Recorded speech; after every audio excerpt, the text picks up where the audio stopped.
A letter shattered our Thanksgiving, exposing a family secret. Aurelia, 58, faces her family's absence. Turkey's scent fills the frosty Montana air, but a hidden truth chills the ranch.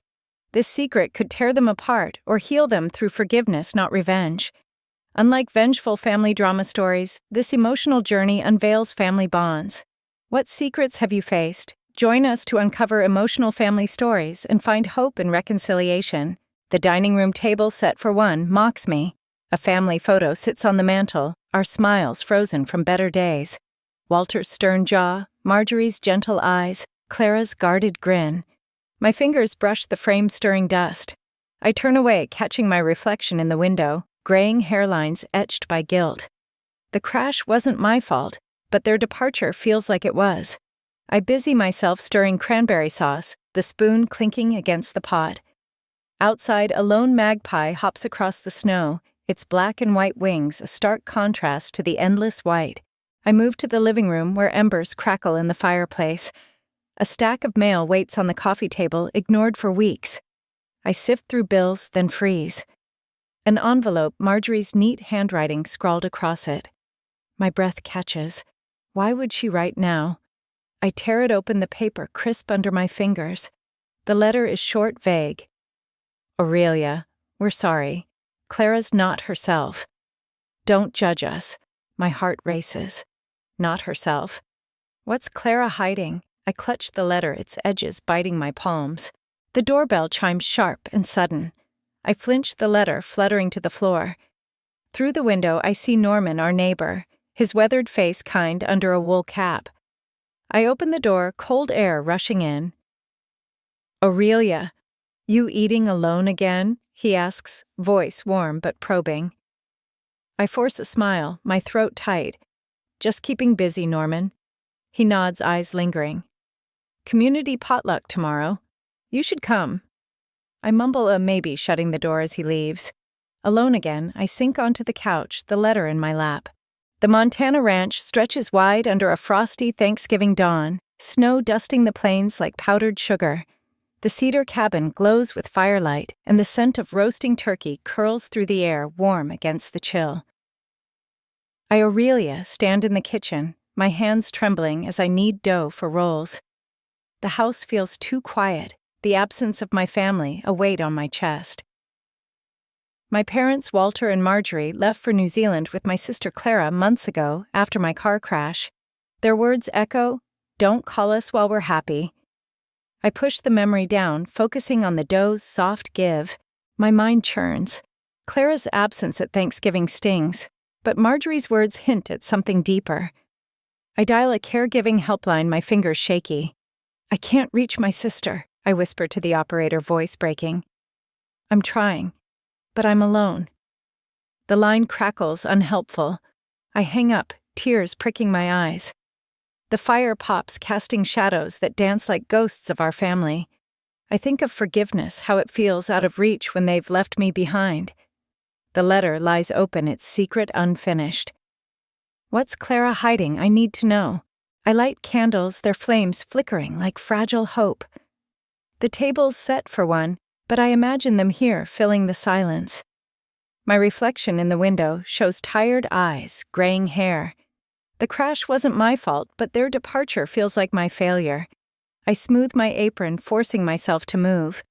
The turkey rests on the counter, golden and untouched. I carve a slice, the knife scrape loud in the stillness. The fire dims shadows stretching across the room. I think of Marjorie's letter, its vague hint about Clara. Why didn't she explain? I stand clearing plates, my movements sharp. Norman rises, phone buzzing. Blasted thing, he mutters, swiping at it. I smile faintly, but my mind's elsewhere. Clara's absence gnaws at me. Is she okay? The question hangs unanswered. Norman heads for the door, pausing. Tomorrow, Aurelia. Think about it. I nod, closing the door against the cold. Alone, I sink into a chair, the family photo staring back. I feel small, not good enough for them to stay. The pie's sweetness lingers on my tongue, but it can't fill the emptiness. The doorbell rings, a jarring note. I open the door to Norman, our neighbor, his wool cap dusted with snow. Aurelia, you eating alone? He asks, voice warm but pointed. I nod, my smile brittle. Just keeping it simple, Norman. He frowns, stepping inside. Got my new smartphone, he says, fumbling with the screen. Can't figure the darn thing out. I chuckle, the sound foreign. You'll get it, Norman. Takes time. He grins, but his eyes linger, seeing too much. Potluck tomorrow. Come, Aurelia. I shrug, dodging the invite. I serve Norman a slice of pie, the plate clattering. We sit the fire crackling. Your folks called, he asks, fork pausing. I shake my head, my throat tight. They're busy. The lie tastes bitter. Norman chews, slowly watching me. Family's tough, but you're tougher. His words stir something, but doubt creeps in. Am I enough? Their silence says no. I push my plate away, appetite gone. Norman pats my hand, his calloused fingers grounding. You're not alone, Aurelia. The Montana ranch lies hushed under starlight frost, glazing the porch where I, Aurelia, stand, breath fogging in the chill. Inside, the cabin's warmth feels distant, the Thanksgiving feast now cold on the table, the family photo on the mantel. Walter's stern gaze, Marjorie's gentle smile, Clara's guarded eyes watches me through the window. Their absence claws at me, their words. Don't call us while we're happy, a wound that won't heal. I grip the railing, my knuckles pale, trying to shake the weight of Marjorie's cryptic letter about Clara. I slump into a chair, the family photo staring back. Where are you, Clara? I mutter, my voice breaking.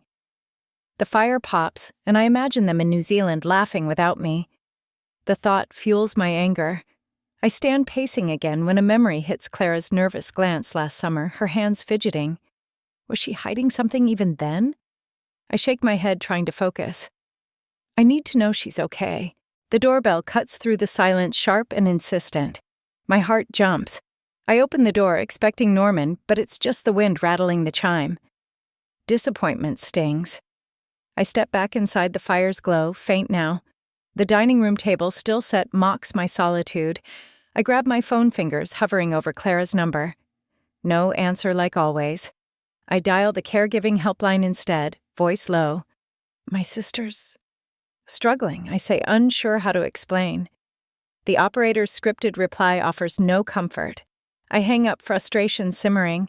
The night is crisp, the plains stretching endless beyond the ranch. I pace, boots crunching on snow, the cold biting my cheeks. My reflection in the glass door shows a woman fraying, graying hair, eyes heavy with guilt. The crash wasn't my fault, but their departure feels like my doing. I think of Clara, her absence at Thanksgiving, a gnawing mystery. Marjorie's hint, she's not herself, loops in my mind. What's wrong with her? Norman's words about the potluck echo community connection. But how can I join when my own family's gone? I grab a shawl, stepping back onto the porch. The stars are bright, indifferent. I think of honesty, how I've dodged it, pretending I'm fine. Maybe truth starts here with admitting I'm lost. The dining room of the Montana ranch hums with tension, the Thanksgiving leftovers cold on the oak table. Firelight flickers, casting shadows that dance across the family photo, Walter's stern jaw, Marjorie's soft eyes, Clara's guarded stare. Aurelia stand rigid, my hands clenched, Marjorie's letter, burning a hole in my mind. Clara's not herself, it said, but no explanation. Their absence. Walter, Marjorie, Clara in New Zealand feels like a betrayal, their words. Don't call us while we're happy, a slap. The crash wasn't my fault, but this rift is my burden. The room smells of cooling pie and cedar smoke. I pace, boots thudding on the hardwood, my reflection in the window showing a woman, worn thin graying hair, eyes sharp with hurt. The family photo on the mantel taunts me, a relic of better days. I touch it, the frame cool, and a memory floods in the crash tires, screeching, my world spinning. I survived. But they left. Why? My fingers tighten, anger rising. The phone sits on the table, silent. I want to call Clara, demand answers, but fear stops me. Instead, I grab a glass of water, the clink of ice loud in the stillness. The fire crackles, and I imagine Walter's voice, cold and final. You're too much trouble, Aurelia. Did he say that, or is my guilt speaking? I set the glass down hard. Water sloshing. Enough. I need truth. The door creaks open, Norman stepping in his wool cap dusted with snow. Aurelia, you okay? he asks, voice steady. I turn, my words spilling out. They left me, Norman. Walter, Marjorie, Clara. They abandoned me after the crash. My voice cracks softer now. Why wasn't I enough? Norman's eyes soften, but I'm not done. Walter's always judged me, acting like I'm a burden. And now Clara's hiding something, and they won't tell me what. My chest heaves, the accusation raw. Norman steps closer, hands raised. Aurelia. You don't know the whole story. Folks run when they're scared. I shake my head, tears pricking. Scared? They're happy, Norman. They said so. He sighs, sitting at the table. Walter's got debts, you know. Ranch ain't cheap. Maybe he's running from that. I freeze, the words landing heavy. Debts. Walter never said. My anger wavers, but the hurt holds fast. I wrap my shawl tighter, my reflection showing a woman tired but not broken, graying hair eyes, searching. The crash wasn't my fault, but their departure feels like my puzzle to solve. I turn from the window, the fire crackling softly. The table cleared of dishes, holds only my phone and the letter. I want to call Clara, but fear of silence stops me. Norman sits by the fire, his wool cap off hair, white and thin. Aurelia, you need to talk to them, he says, voice steady. Family don't fix itself. I nod, hope flickering. You think they'll listen? He leans forward, eyes kind. They're hurting too. Start with Clara. She's closer than you think. His words spark something hope, fragile but real. I sit across from him, hands clasped. Maybe a family meeting after the potluck. Norman grins. Now you're thinking. The moment feels lighter, the cabin less empty. I imagine us together talking healing. The fire pops, and I glance at the family photo. Its face is softer in the glow. I sink into a chair, the family photo staring back. They still left, I whisper. Norman nods quiet. The fire dims, shadows pooling. I think of compassion, how it's easier to judge than understand. But Walter's coldness, Clara's secrecy. They cut deep. The Montana ranch lies still under a starry night, the snow-dusted plains shimmering faintly beyond the cabin. Inside, the dining room feels warmer, the fire's glow softening the edges of my anger. Aurelia stand by the window, my breath fogging the glass. The family photo on the mantel. Walter's stern face, Marjorie's gentle eyes, Clara's guarded smile seems less accusing now. Their absence stings, but Norman's words about Walter's debts shift something in me. Maybe they're not just running from me. Still, Marjorie's letter about Clara. She's not herself, gnaws unanswered. The air carries the faint sweetness of pumpkin pie, a Thanksgiving remnant. The oak table, still bearing pie crumbs, shakes as Clara stumbles in. Her eyes glassy, face pale. Aurelia, freeze, my heart pounding. The firelight flickers, casting jagged shadows across the family photo. Walter's stern gaze, Marjorie's soft eyes, Clara's now haunted stare. Snow presses against the windows, the plains silent beyond. Their absence. Walter and Marjorie in New Zealand feels heavier. Their words, "Don't call us while we're happy," drowned by this moment. The air smells of burnt coffee and fear. Clara sways, clutching the doorframe, her coat slipping off one shoulder. Aurelia, she mumbles, voice slurred. I rush to her hands, shaking. Clara, what's wrong? Her breath reeks of something sharp, not alcohol, something worse. She collapses, a glass tumbling from her hand, shattering on the hardwood. The crash jolts me, shock flooding my veins. Clara. I kneel, cradling her head, her pulse weak under my fingers. Norman by the fire leaps up. Call 911, he shouts, voice urgent. I grab my phone, dialing, my voice trembling. My sister's overdosed. I choke out the word alien. Pills I didn't know. The operator's calm instructions blur as I stare at Clara, her face slack. Norman kneels beside me, checking her breathing. She's alive, Aurelia. Stay strong. My mind reels Marjorie's letter. She's not herself, suddenly clear. Addiction. Clara's nervous glance last summer, her secrecy. It wasn't just resentment. She's been hiding this. The fire crackles, mocking the chaos. I think of her childhood laughter, now lost. Why didn't you tell me? I whisper, tears falling. Norman grips my shoulder. She was ashamed, Aurelia. Hated you seeing her weak. Resentment, too. She thought I was the favorite, always strong. My guilt surges. I didn't see her pain. The ambulance siren wails in the distance, cutting through the ranch's isolation. I hold Clara's hand cold and limp, praying she holds on. I dial the caregiving helpline, desperate. Norman pulls out his smartphone, frowning. "This thing's useless," he mutters, tapping the screen. I laugh, the sound surprising me. "Keep at it, Norman. You'll get there." He chuckles, and for a second the weight lifts. But my mind drifts to Clara. I grab my phone, hesitating, then dial the caregiving helpline again. "My sister's struggling," I say, voice low. "I want to help, but I don't know how." The operator's advice support groups. Patience feels distant, but I listen, clutching the phone. Hanging up, I feel a small resolve. I'll find Clara somehow. Norman watches, nodding. "You're stronger than you know, Aurelia." I stand gazing at the stars through the window. The community potluck tomorrow could be a start connection, not just solitude.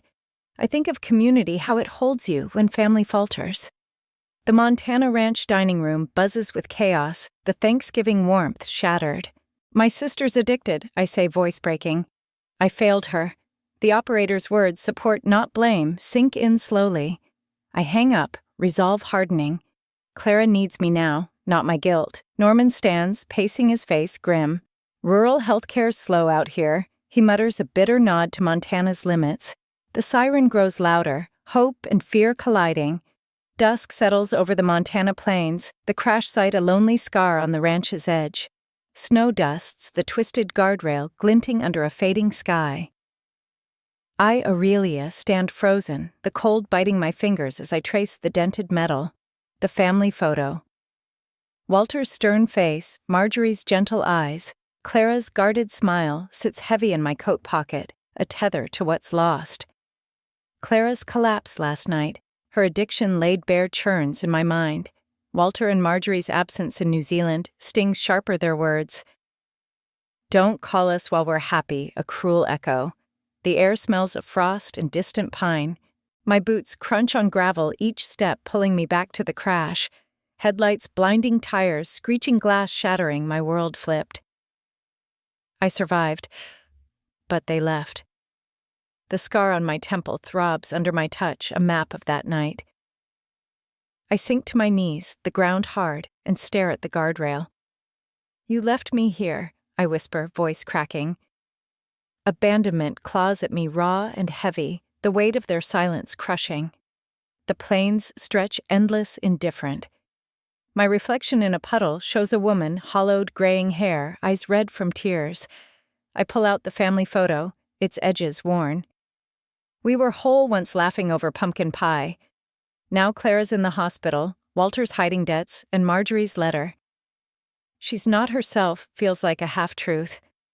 I think of that night, Walter's cold stare when I woke in the hospital. "You're too much, Aurelia," he said. Or did I imagine it? My guilt screams. I drove them away. A truck rumbles in the distance, its hum grounding me. I stand brushing snow from my knees and think of Norman's words. Folks run when they're scared. Walter's debts. Clara's shame, maybe they're running from themselves, not me. Compassion stirs faint, but real. I want to hate them, but I see Clara's pale face, Marjorie's trembling script. They're hurting too. My phone buzzes a text from the caregiving helpline offering support groups. I clutch it, resolve flickering. Clara needs me, not my anger. The sky darkens, stars peeking through. I think of loneliness, how it's carved me hollow, but also of hope, tentative like a new flame. The Montana ranch feels quieter tonight, the snow outside muffling the world. I, Aurelia, sit on Norman's porch, the wooden boards creaking under me. His cabin glows with lamplight, the air thick with the scent of cedar and coffee.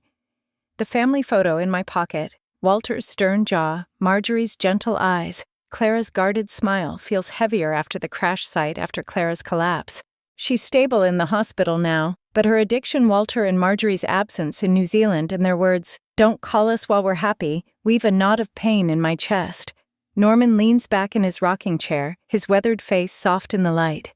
The plains stretch dark beyond us, stars pricking the sky. My hands wrap around a mug, the warmth grounding me. Clara's pale face haunts me, but Norman's presence steadies my fraying edges. "You're carrying a lot, Aurelia," he says, voice low. I nod, my throat tight. "Clara, I didn't see it. How could I miss her hurting like that?" He sets his mug down, the clink sharp. I missed it too, once he says, eyes distant. My boy years back. Pills like Clara. Thought I could fix him. Couldn't. His voice cracks and I lean forward, empathy stirring. "Norman, I'm so sorry." He waves it off, but his hands tremble. "Got clean eventually. Took time and truth. Clara can too." His words land soft, a bridge between us. I see Clara in his story, fragile, but not lost. The porch light hums, casting our shadows long. I think of my own blindness, Clara's nervous glances, her distance. I thought she resented me, not that she was drowning. Norman pulls out his smartphone, frowning. "This thing's still a mystery," he mutters, swiping clumsily. I smile, the moment lightening. "You're getting there, Norman." He chuckles, but his eyes hold mine. "You gotta help Clara, Aurelia. Not fix her, just be there." I nod, the caregiving helpline's number flashing in my mind. I'll call again, find a way to support her. The night air chills my cheeks, but Norman's story warms me.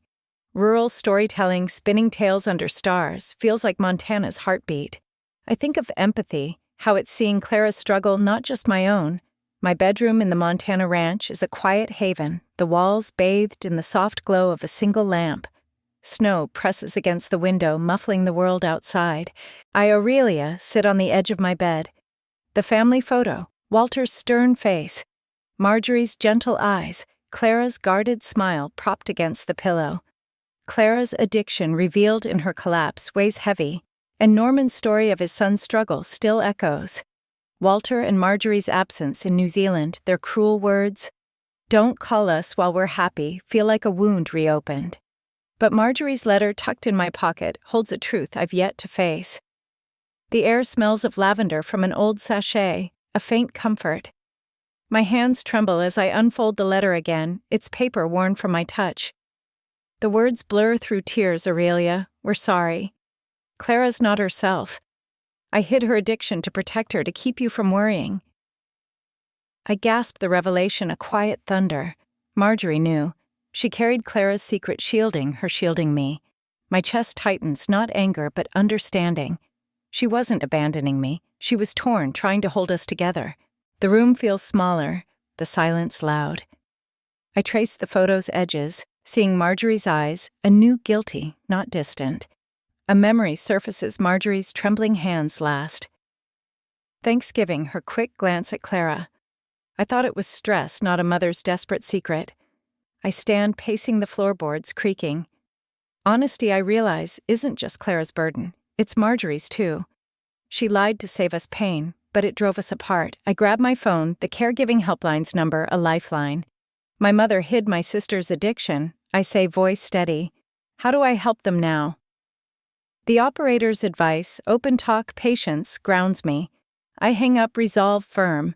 Marjorie's not the enemy. She's hurting like me. The lamp flickers, casting shadows that dance like our fractured family. I think of Clara in the hospital, Walter's debts, my own guilt over the crash. We're all hiding something. The family photo feels warmer now, a promise of truth. I sit letter in hand and whisper, "I see you, Mom. You're my sister Clara. I needed to know." Marjorie's voice trembles. "I hid it to protect her, Aurelia. I thought it'd keep us together." I nod, her confession, heavy but honest. Walter shifts, his voice gruff. "And I ran. Debts piled up, ranch taxes, loans. Thought New Zealand would fix it." His eyes meet mine, raw. "I was wrong to leave you." The admission lands like a stone.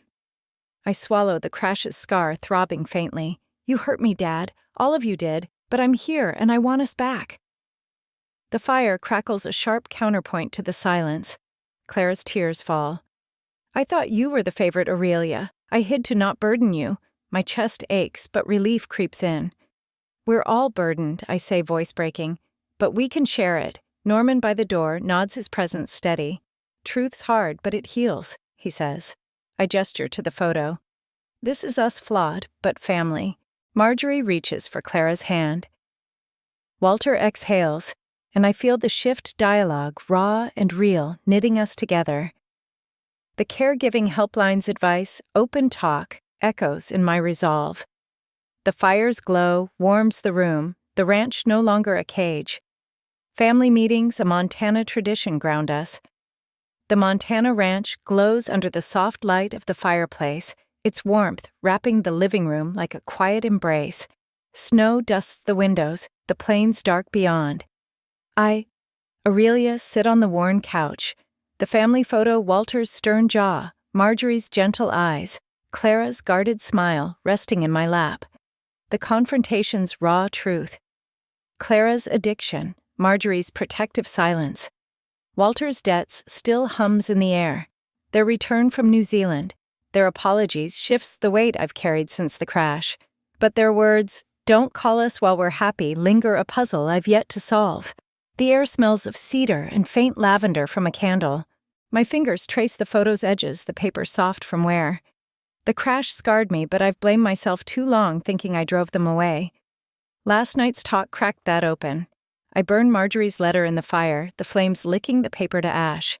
The act feels final, a release. I realize now my guilt fueled this rift as much as their choices. I pushed them away, afraid to face my own pain, my unacknowledged sacrifice as the one who stayed, who tried to hold us together. The room is still, the fire's crackle, a steady pulse. My reflection in the window shows a woman softer now, graying hair, eyes clearer. I think of the caregiving helpline, their advice to focus on myself. I've poured everything into Clara, Walter, Marjorie, neglecting my own healing. Forgiveness isn't just for them, it's for me letting go of the crash's shadow. I stand the photo in hand and place it on the mantel, a quiet vow to rebuild. A journal lies on the coffee table, its pages blank. The Montana Ranch dining room pulses with tension, the oak table a battleground under flickering firelight. Snow presses against the windows, sealing us in. I, Aurelia, stand at the table's head, heart pounding the family photo, Walter's stern face, Marjorie's gentle eyes, Clara's guarded smile propped before me. Clara, fresh from the hospital, sits pale hands fidgeting. Marjorie, back from New Zealand, grips her chair, eyes downcast. Walter beside her looks older, his jaw tight. Their absence, their words. Don't call us while we're happy, fuel this moment. But Marjorie's letter, revealing her protective silence about Clara's addiction, shifts my anger to purpose. The air smells of cedar and cooling coffee, the Thanksgiving warmth long gone. My voice, steady but raw, cuts through. We're talking, now. No more secrets. Clara flinches, her eyes meeting mine, then dropping. Aurelia, I didn't want you to know, she whispers. I was ashamed. I lean forward, softening. I pick it up, pen in hand, and write, I forgive myself for what I couldn't control. The words feel like a breath. The ranch, with its journaling tradition, holds space for this truth. Loneliness still lingers, but it's lighter now. I think of Clara's recovery, Walter's regret, Marjorie's love. We're flawed, but we're trying. Dawn breaks over the Montana ranch, painting the snow-dusted plains in hues of gold and pink. The cedar cabin hums with quiet life, the scent of fresh coffee mingling with wood smoke. I, Aurelia, stand in the dining room, the oak table now set for 4. The family photo. Walter's stern jaw softened, Marjorie's gentle eyes. Warm, Clara's guarded smile easing rests on the mantel, a beacon of hope. Clara's addiction, Marjorie's protective silence, Walter's debts and my own crash-fueled guilt have been laid bare. Their return from New Zealand, their honest words, have stitched us back together. The air feels lighter, the fire's glow a steady comfort. I arrange plates, my hands steady, the crash's scar a faint memory under my touch. My reflection in the window shows a woman renewed graying hair, eyes bright with purpose. Walter shuffles in his face less burdened. Aurelia, he says, voice low. I'm sorry I ran. I nod my throat tight. You're here now, Dad. Marjorie follows her smile tentative. We're trying, Aurelia. Clara, still pale but clear-eyed, steps in, last her hand steady. "I'm getting help," she says, voice firm. We sit the chairs creaking, and I raise a glass of cider. To family, I say, my voice warm. They echo me, glasses clinking a sound like healing. We pass dishes, turkey pie, a Montana sunrise, gathering tradition, and laughter spills soft at first, then full. Clara hums an old lullaby, our childhood song, and we join in voices weaving a thread of memory. The moment, tender and unscripted, binds us a signature of our reconciliation. I slip away to the living room, journal in hand, and write, "Forgiveness healed us. We're enough." The caregiving helpline's words, support not blame, echo in my peace. Walter's debts linger, but we'll face them together. The fire crackles, the ranch no longer a place of absence. I rejoin them, and we hug arms, overlapping the family photo, complete in our embrace. Hope fills me, a quiet certainty that will endure. As we embrace the Montana dawn, warms our reunited family, our lullaby echoing hope. Forgiveness healed our rifts, Clara's addiction, Walter's debts, my guilt, through raw dialogue and compassion. Resilience carried us past loneliness to this table where family bonds shine. Open talk rebuilds trust. Love endures through understanding. Like us, you faced caregiving's weight. Hold fast to empathy. Reflect on your family's story and let hope guide you.